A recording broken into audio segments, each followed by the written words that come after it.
in rolling two fair dice, what is the probability of obtaining equal numbers or numbers with an even product? So, sa problem na siya gihatag na duha ka situations, that is dapat equal lang numbers or even daw ang product sa duha ka numbers. So, this time is i-inspect sa nato ang scenario where equal ang numbers. Then, basta dice gani na problem, sa ko ang ginabuhat jud always is nagabuhat kog isa ka column for the first dice and isa ka row for the second dice. Then, this time, i-inspect na to kung kanusa mag-equal ang numbers. Diba, mag-equal siya if 1 ang first dice and 1 ang second dice. Pag 2 po ang first, 2 po ang second. Pag 3, 3, 4, 4, 5, 5, 6, 6. Then, pila ang desired na to, ane? Diba, it's 1, 2, 3, 4, 5, 6. 6 ato ang desired outcomes. Then, ang total number of possible outcomes is basta dice, it's 6 times 6 or 36. Again ha, basta duha ka dice, it's 6 times 6. Okay, then this time we inspect na tang scenario where even ang products. And again, magbuhat tag isa ka column, then isa ka row. Then this time, ato ang i-check ang mga possibilities na mag-even ang product.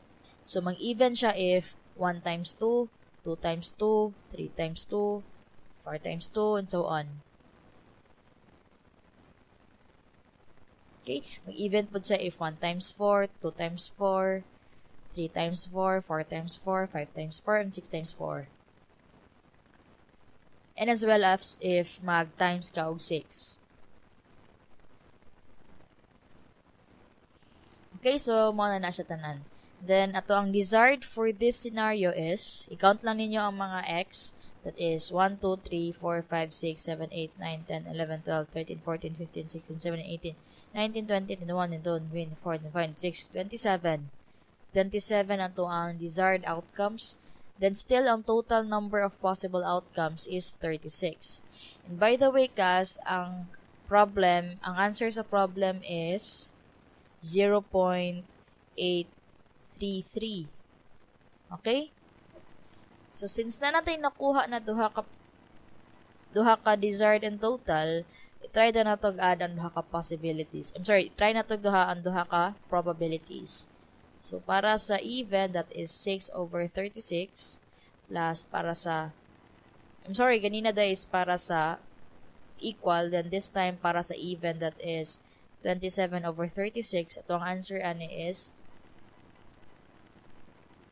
0.9167, which is wrong. Okay, which is wrong. Okay, ang answer is 0.833. Tapos, if i-inspect mo ganyan yung problem, this problem is an example of non-mutually exclusive events. Okay, that is non-mutually exclusive events. Okay, basta non-mutually exclusive events, the formula for that, probability of A or B is equal to probability of A plus probability of B minus probability of A and B. Let's say ang event A is katong equal, then ang event B is katong even. So, sa to pa, kulang taog minus probability of A and B. Pasabot ana, i-minus na to tong probability na mag-same sila og outcome. Okay, kung tanawon ninyo ang duha ka tables, asa man sila nag-same.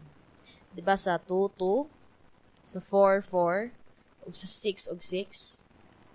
Muna na inyo ang i-minus. So, pila ka buok? Diba? 1, 2, 3. Tulo ka buok. So, sa to pa, sa dire, sa kana siya, butangan pa na to na siya, 6 over 36 plus 27 over 36 minus 3 over 36. That is equal to 0.833.